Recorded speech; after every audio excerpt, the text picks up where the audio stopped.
পৃথিবীর মধ্যে আসার কোন সিরিয়াল নাই, যা মশা আসার সিরিয়াল আছে, যার কোনো সিরিয়াল নাই। আমি মাঝে মাঝেই কথাটা বলি, পৃথিবীর প্রথম পোশাক পরিধান করেছো অন্যের হাতে, আবার জীবনের শেষ পোশাকটা পরবা অন্যের সাহায্যে। এই হলো আমার আপনার জীবন। কেন এত মস্তানি, কেন এত জমিদারি, কেন এত ফালাফালি, কেন এত মুসলমান অহংকার? নিজের কাপড় পরিয়া নিজে কবরে যাওয়ার ক্ষমতা আল্লাহ দেয় না। কারণ জীবনের প্রথম পোশাক, প্রথম লজ্জাস্থান ঢেকেছে অন্যের সাহায্যে মুসলমান। আবার জীবনের শেষ আর মুসলমান।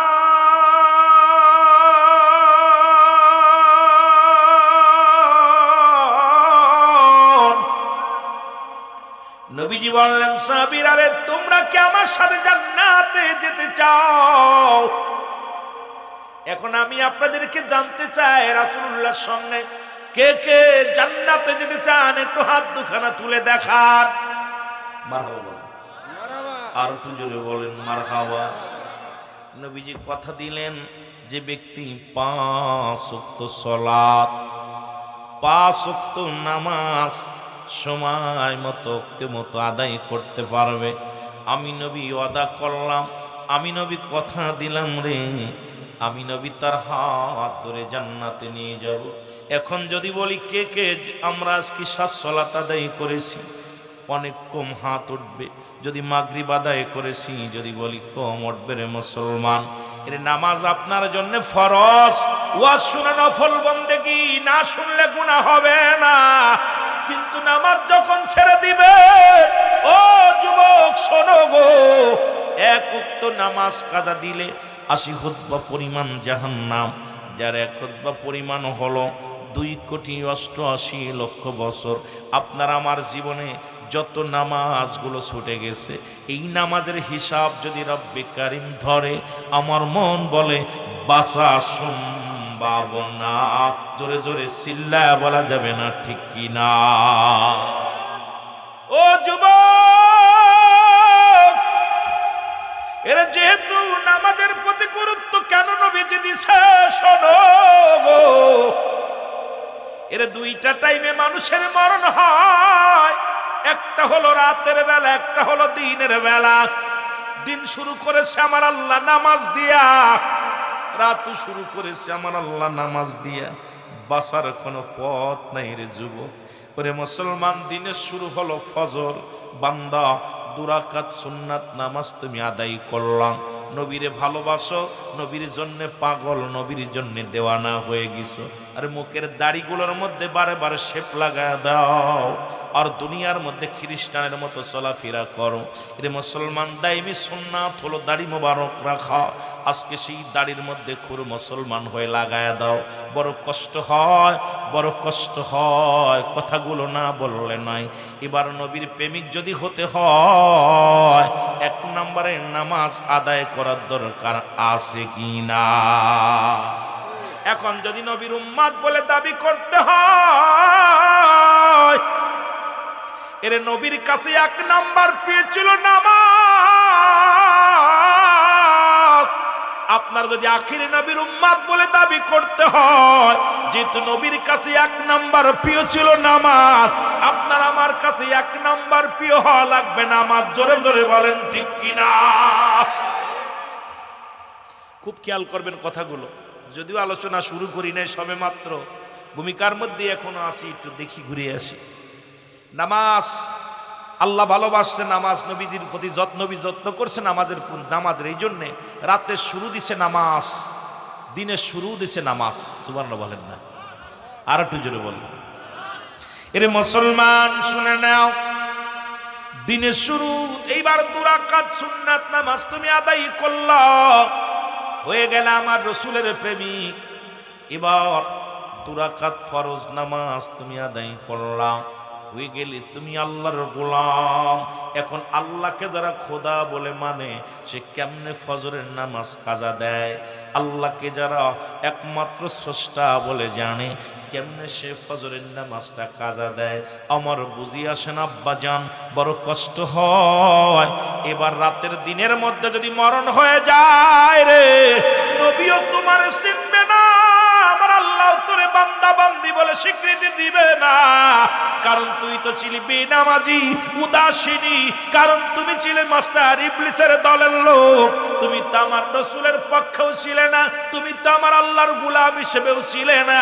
তুমি যখন মৃত্যুবরণ করবা, তোমার মৃত্যুটা হবে কার তরিকায় বুঝি আসে না। ওরে মুসলমান, না ফাইলা আল্লাহ না ফাইলা রাসূল, এই দোদর বান্দার জন্য জাহান্নাম ছাড়া কোনো গতি নাই। জোরে জোরে চিল্লায়া বলা যাবে না ঠিক কি না? রাসূলুল্লাহর কাছে এক নাম্বার প্রিয় ছিল নামাজ। জোরে বলেন না মারহাবা। নবীর কাছে এক নাম্বার প্রিয় ছিল কি? এই যুবকেরা খুব খেয়াল করবেন, কি ছিল প্রিয়? নামাজ। এইবার দিনটা শেষ করলা যুবক, দিনের মধ্যে তোমার যদি মরণ না হয়, ওরে রাত্রে মরণ হবে, এর মধ্যে কোনো সন্দেহ নাই। কত মানুষ বিদেশে গেছে, ঢাকা থেকে কফিন হইয়া, বিদেশ থেকে কফিন লাশ বাড়ি আসছে রে মুসলমান।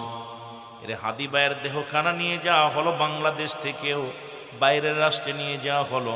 রব্বে কারিম লিখে রাখছে, মালাকুল মৌত পাঠায়া দিছে, এই দুনিয়ার মায়া ছেড়ে চলে গেছে। সুতরাং কখন কোন হালাতে কার মৃত্যু হবে কেউ বলতে পারি না রে রব্বে কারিম।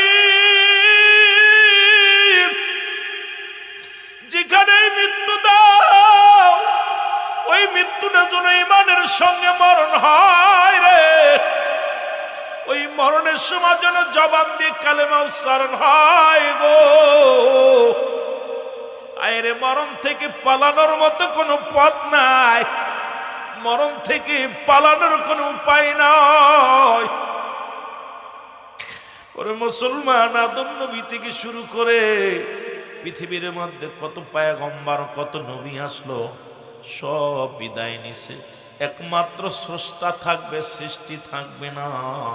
যেটা মরণের ওষুধ খুঁজতে যাইয়া 25 জন নবীর কথা উল্লেখ আছে কোরআনুল কারীমের মধ্যে, আর একজনের কথা উল্লেখ আছে লোকমান হাকিমের কথা রে মুসলমান। উনি যখন যাইতেন ঝোর জঙ্গলে, ও সব গাছগুলো ডেকে ডেকে বলতো, লোকমান তুমি কই যাও? আমাকে পান করলে গ্যাসের রোগ সেরে যাবে, আমাকে পান করলে মুসলমান মাথার ব্যথা সেরে যাবে, আমাকে পান করলে জ্বর সেরে যাবে, আমাকে খাইলে তোমার কি হবে, তোমার অষ্টরোগ সেরে যাবে, আমাকে পান করলে চন্ডী সেরে যাবে, আমাকে পান করলে এটা সেরে যাবে। লোকমান হাকিম সারা পৃথিবীর মধ্যে চক্র মারলেন, খোদা গো দেখি দি মরণ থেকে বাঁচার কোনো গাছ আসেনি। মুসলমান শুনে নাও, পৃথিবীর বড় বড় জঙ্গল দিয়ে ঘুরতে ঘুরতে কোনো দিন উনি পায় নাই। সব গাছের কোল যখন গাছের পাশ দিয়ে যাইত, সব গাছ ডেকে ডেকে বলতো, লোকমান হাকিম তুমি পৃথিবীর মধ্যে রব্বে কারিম তোমাকে এত এই বড় ডক্টর বানাইয়া দুনিয়ার মধ্যে পাঠাইল আমার আল্লাহ, আমাকে পান করলে, আমার ব্যবহার করলে এই রোগের ওষুধ ছাড়বে, এই রোগের সেরে যাবে, এটা সেরে যাবে, এটা সেরে যাবে। লোকমান হাকিমের বড় আশা ছিল এই পৃথিবীর মধ্যে ঘুরব, দেখি পাওয়া যায় কিনা এই গাছ পান করলে জীবনে আর মরণ হবে না, অমর হয়ে থাকা যাবে। কিন্তু পাই নাই রে মুসলমান, ওনার জীবন দশায় কোনোদিন উনি পাইলেন না, এই মরণ রোগের ওষুধ পাইল না। জোরে জোরে চিল্লায়া বলা যাবে না আল্লাহু আকবার। ও মুসলমান শুনে নাও, শুনে নাও, এই পৃথিবীর মধ্যে আদম আলাইহিস সালাম থেকে শুরু করে যত পয়গম্বর যত নবী আসলো, এই দুনিয়ার মাঝে সবাই বিদায় নিয়ে চলে গেল। এ মুসলমান, আদম নবীর কাছে আল্লাহ জিবরিলকে পাঠায়া দিল। আজরাইল এসে বলি, আল্লাহর নবী। আজরাইল ডাক দিক, আসসালামু আলাইকুম এ আদম। ওয়াজ কই রাখলাম, মনে রাখবেন, একদম ওয়ানের পড়ালেখার মতো কথা বলবো যাতে বুঝতে ভালো হয়। পল্লী এলাকার মানুষগুলো বাজানেরা, আমি এত জোরালো এত বড় আলোচনাও করব না, যে আলোচনা আপনাদের বুঝতে ভালো হবে, জ্ঞানের মধ্যে ঢুকবে, ব্রেনের মধ্যে ঢুকবে, সেই কথাগুলো বলে যাওয়ার জন্য চেষ্টা করব। আমার বাবার আদম আলাইহিস সালামকে সালাম দিয়া আজরাইল আলাইহিস সালাম বলে, ও আল্লাহর নবী আদম, আপনার সঙ্গে দেখা করতে এসেছি, আপনাকে যেতে হবে। আদম কয় কি বলো? তুমি কি যেতে? আদমকে জিবরিল বলে, হুজুর আপনি যদি থাকতে চান, আমি আল্লাহ বলছি আপনি থাকতে চাইলেও থাকতে পারেন আরো কিছুদিন। কয় কতদিন? কয় আপনি 10 বছর। কয় তারপরে কি হবে? মরণ হবে। বলে না হয় আপনি 50 বছর।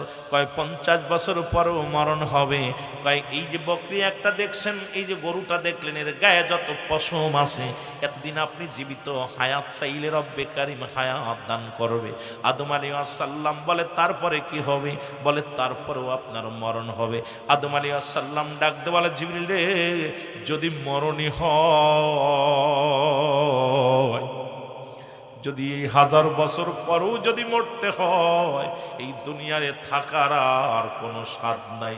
কারণ এই দুনিয়া বড় মিশা, এই দুনিয়া বালবা কেলাপ, এই দুনিয়া হলো পচা দুর্গন্ধ মরি। মানুষের চরিত্র হলো কুকুরের চরিত্র। মুসলমান, এই পৃথিবীর মধ্যে কুকুর যেমন মরি পাইলে খুশি হয়, এই দুনিয়ার মানুষগুলো সম্পদ পাইলে এই সম্পদের কাছে ঈমান বিক্রি করে রে। ও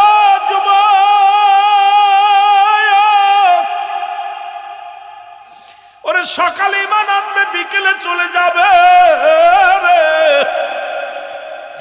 রাত্রি ঈমান আনবে, সকালে চলে যাবে।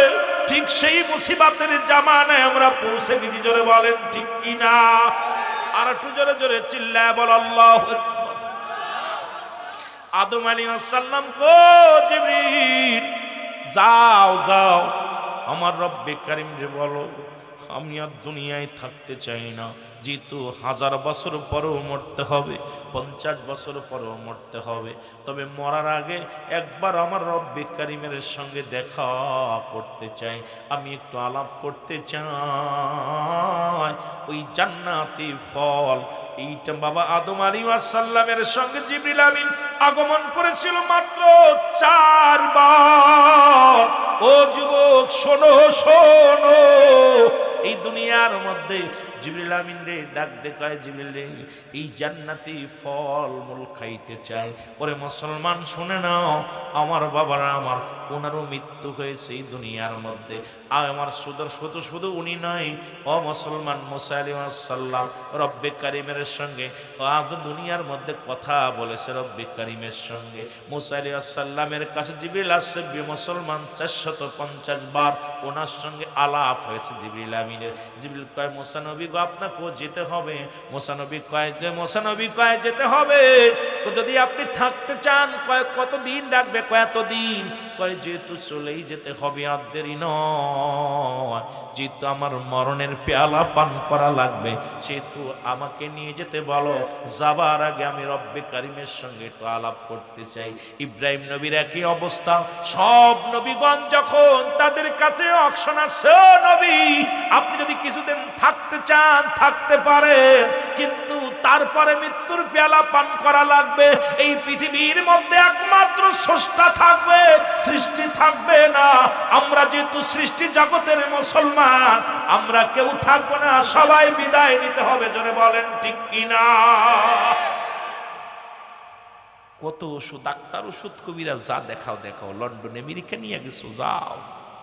মালাকুল মউত যখন আইসা যাবে, আমেরিকা যাইতে পারবো? মালাকুল মউত যাইতে পারবো না। মালাকুল মউত সিন্ধুক বানাইয়া আপনাদের এই যে গিলামে যে কিছুদিন আগে বগুড়া দেখলাম, ওই যে আপনার সেই গেছিলাম মস্তানগড়, যা দেখি সেই ওই যে কি যেন ভেউলা নাকি সাপে কামড়ানো, এইটা আমি ঢুকি নাই, আমার সহকারীরা ঢুকছিল। ওই যে আমার সহকারীরা 2 জন ঢুকছে, আমি আর ঢুকি নাই। আমি দেখলাম, মাজারটা গেলাম, কিন্তু একটু ঘুরে ঘুরে দেখলাম। দেখা পরে ওই উনার বলে সাপে সব জায়গা মরার ভয়ে উনি সিন্দুক বানাইছে, সিন্দুক বানায় রাখছে, ওর ভিতরে ঢুকছে আজরাইল আলাইহিস সালাম সাপ হইয়া। মারহাব বলেন, আর একটু জোরে বলেন না। আপনারা জানেন, আরো শুনলে নয়, আপনার সাদ্দাত জান্নাত বানাইছিল না? কথা বলেন, কি বানাইছিল? সাদ্দাত জান্নাত বানাইছিল।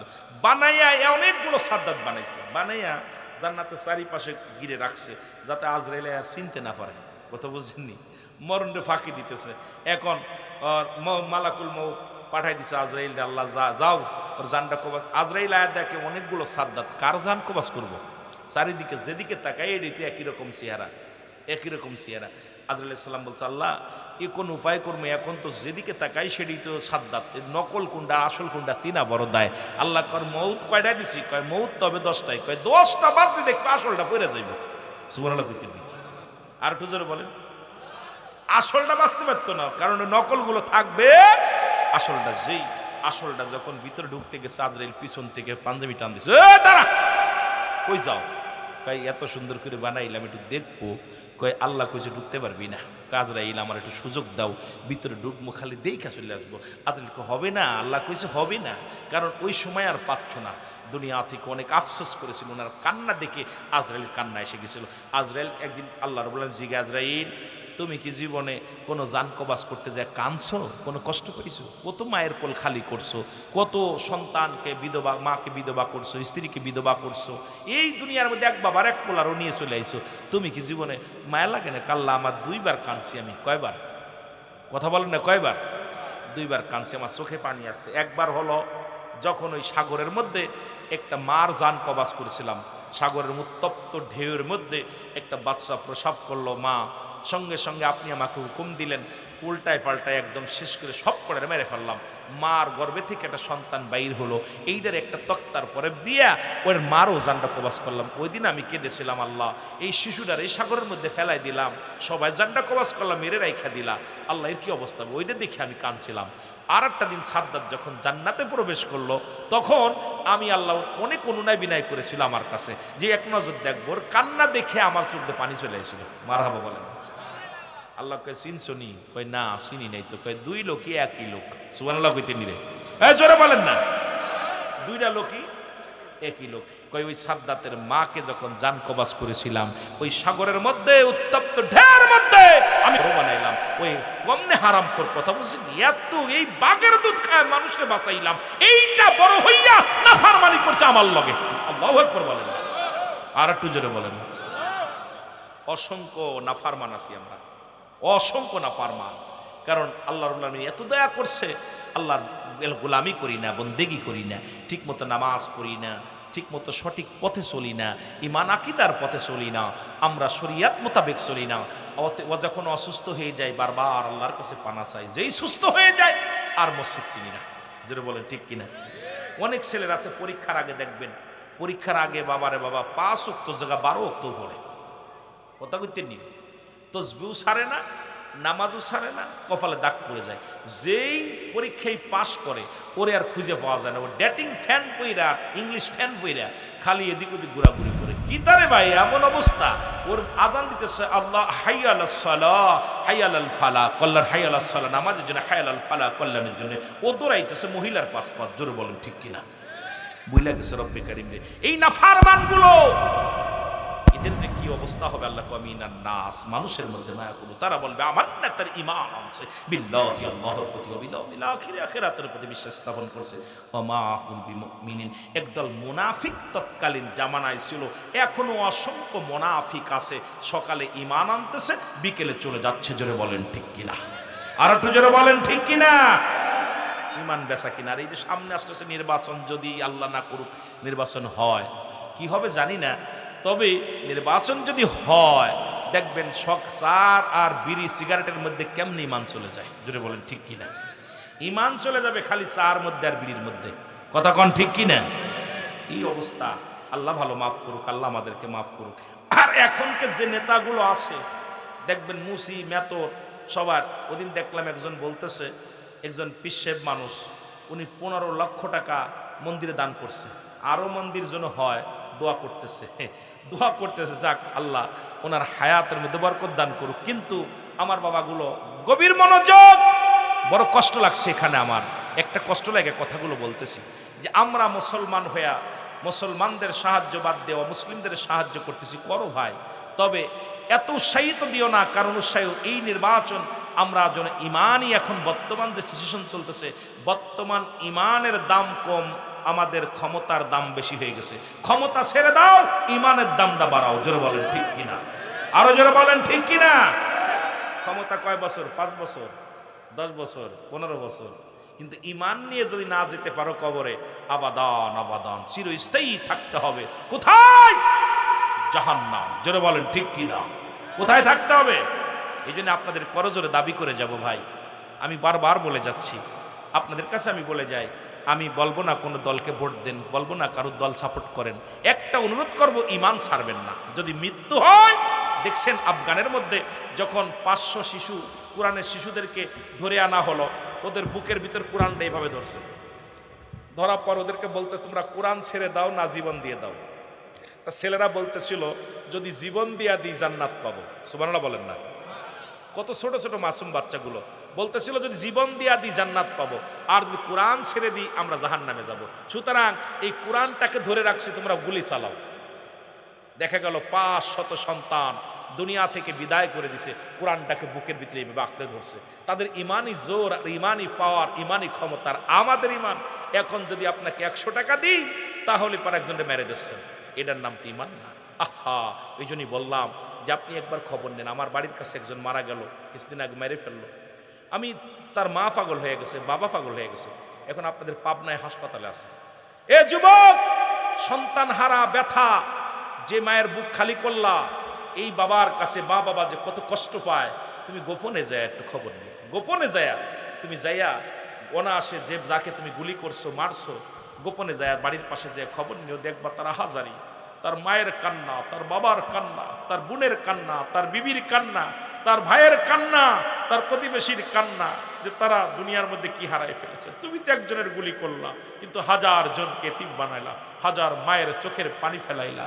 এটার নাম তো ইসলাম হতে পারে না। আমাদের মুসলমান কাফের বেঈমানেরা যা করেছিল, ঠিক আয়ামে জাহিলা জামানায় যা হয়েছিল, তার চাইতে বেশি উলঙ্গ বেহায়াপনা বর্তমান চলতেছে। জোরে বলেন ঠিক কিনা? আমার ভাইরা, আমার বন্ধুরা, আমার কথাগুলো বলতে গেলে অনেক কষ্ট হয়। আমার বন্ধুগণ, নামাজের কথা নবীজি বললেন 5 ওয়াক্ত সালাত মনে আসেনি? যদি কোনো ব্যক্তি আদায় করে, আমি নবীও আদায় করলাম, আমি নবী তার হাত ধরে জান্নাতে নিব। সবাই প্রতিজ্ঞা করছেন, হাত উঠাইছেন, যেতে চান রাসূলুল্লাহর সঙ্গে জান্নাতে। সুতরাং আপনার এই দাবিটা যদি পূরণ করেন, কিয়ামত পর্যন্ত দায়ী থাকবেন আমার রব্বুল কারীমের দরবারে। নবীর এক সাহাবী গো, নাম হলো আব্দুল্লাহ আনসারী, সব চাইতে গরিব সাহাবী। এই পাবনার জমিনে এত গরিব মানুষ নাই, এই পাবনা জেলার মধ্যে এত গরিব মানুষ পাওয়া যাবে না। উনি বাড়ি গেলেন, বাড়ি যাওয়ার পর বিবি ডাকতে বলে, স্বামী রে, আমার নবীজি কি ওয়াজ করছে বলেন। আপনার আমার বিবিগুলো বাড়ি গেলে কোনোদিন জিগায়, কোনোদিন জিগায় নাই, রুহুল আমিন সাহেব কি ওয়াজ করছে একটু বলো। সিদ্দিকী সাহেব তো মাগুরা থেকে আসলো, কি ওয়াজ নিয়ে আসলো, কি আলোচনা করলো একটু বলো। আমার বাবারা সুর শুনে লাভ নাই, আলোচনাগুলো খেয়াল করো। আমার কোনো দলিল নয়, দলিল হলো কোরআন হাদিস, আমার মুখের কথা বিশ্বাস নয়। কারণ কোরআন কি বলে, হাদিস কি বলে, এগুলো তোমরা খেয়াল করো। যদি খেয়াল করতে পারো, আর যেটা আমি বাতিলের কথা বলি সেটা সঙ্গে সঙ্গে ছুঁড়ে মারো, কারণ এটা তোমার গ্রহণ করার দরকার নাই। যেটা হক বলি, এটা যদি তোমার মনোযোগী হয়, যদি মন চায়, সুন্দর কথাগুলো বলছি, এটা তুমি আমল করো। আর যেটা বাতিল বলি, সঙ্গে সঙ্গে তুমি বাদ দাও। জোরে বলেন ঠিক কিনা? এ বন্ধুগণ, আব্দুল্লাহ আনসারী বিবি ডাকতে বলে, স্বামী, ও আমার স্বামী গো,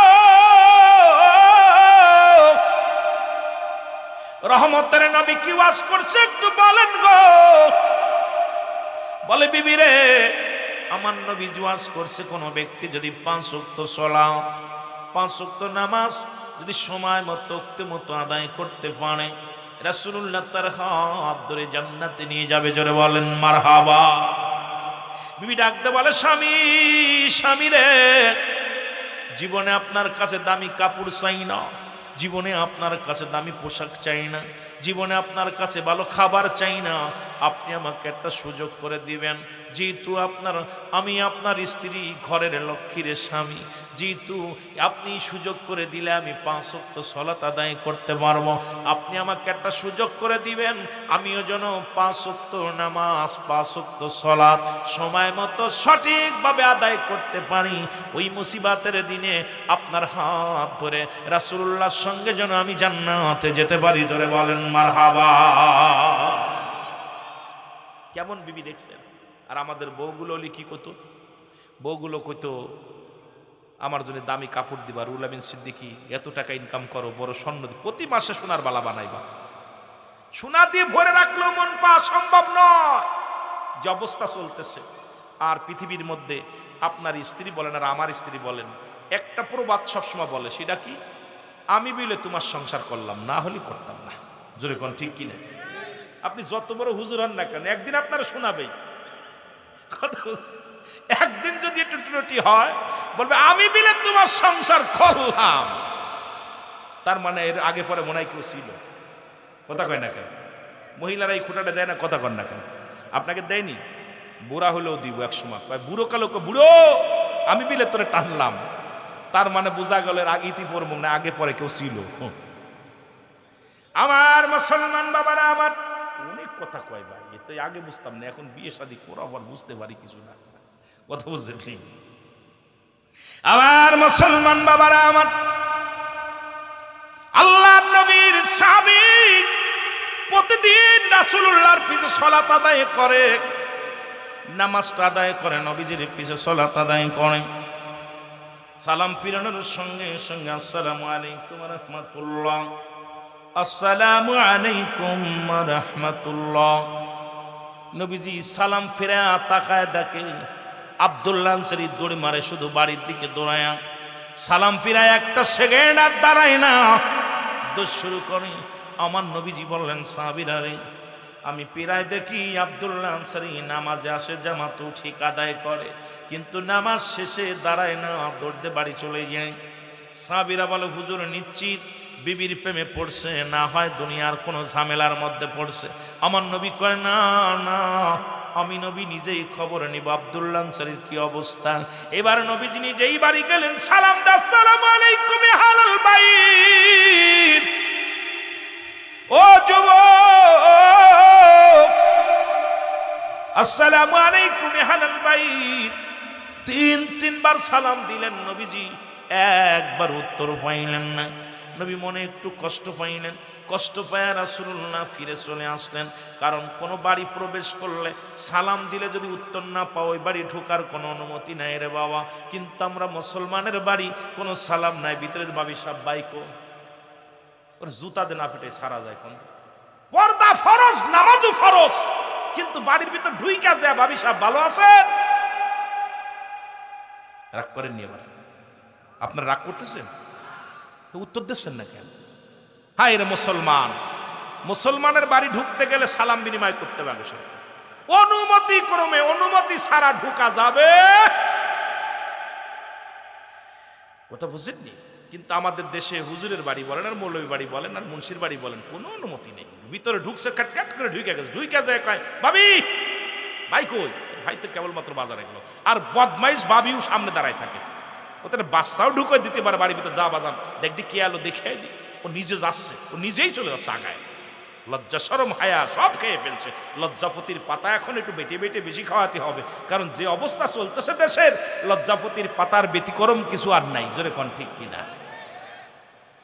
এই জন্য 5টা গুণের নারী বিয়ে করা লাগবে। যুবক শোনো গো, এই 5টা গুণের নারী যদি বিয়ে করতে পারো, দুনিয়ার মধ্যে শান্তি ফিরে পাবা। অনেক মা বোন আছে, আজকে বলে যাব, এই 5টা গুণের নারী বিয়ে হওয়ার কথা মুসলমান শুনে নাও। আমরা যারা করে ফেলেছি তারা তো করেই ফেলেছি, বদলায় না। আবার বাবারা আমার যারা করেন নাই তাদের জন্য বলে যাব, এই 5টা গুণের নারী ছিল নবীজির আম্মা জানের ভিতরে, এই 5টা গুণের নারী ছিল গাউসে পাকের মার ভিতরে। জোরে বলেন মারহাবা। আর একটু জোরে বলেন, আর একটু জোরে বলেন। পৃথিবীর মধ্যে ইয়া হাবিবাল্লাহ, আমি যখন ওইবার নামাজ শেষ করে বাড়ি আসি, বাড়ি আসিয়া কাপড়খানা খুলে দিই। আমার বিবি ওই কাপড় পরে নামাজে দাঁড়াইছিল, আমি উলঙ্গ বসে থাকার কারণে আপনার সালামের জবাব দিতে পারি নাই। আমার নবী চোখের পানি ছেড়ে কান্দার কোন সরি আয় রে আয়,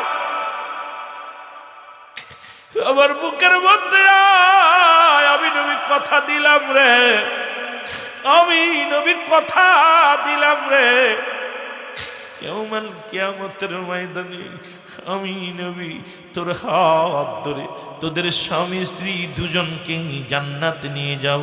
জোরে জোরে চিল্লায়া বলা যাবে না মারহাবা।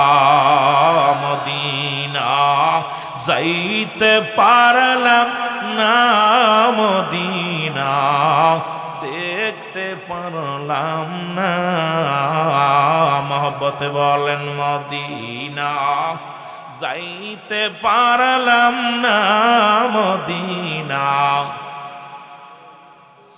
আমি অসহায় তাই এত দূরে রই, আমি অসহায় তাই এত দূরে রই, দূর থেকে সালাম জানাই বালা, দূর থেকে সালাম জানাই মদিনা।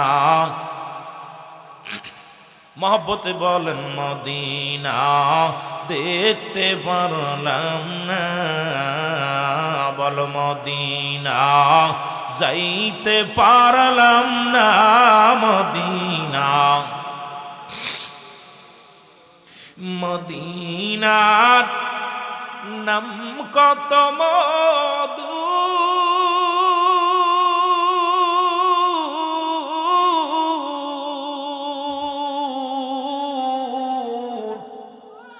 মদিনা আর যে কত দূর,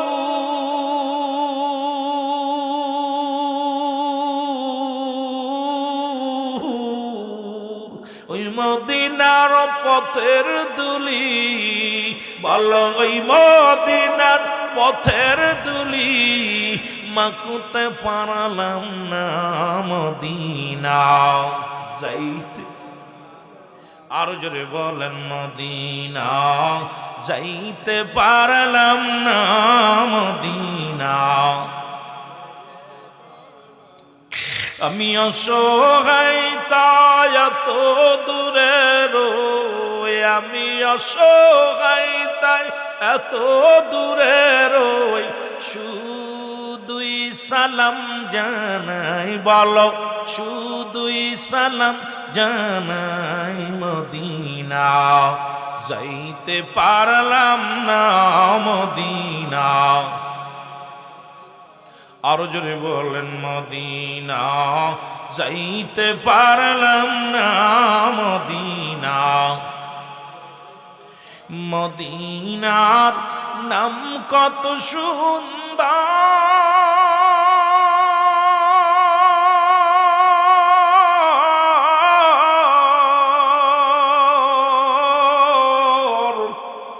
মদিনা কেরে সে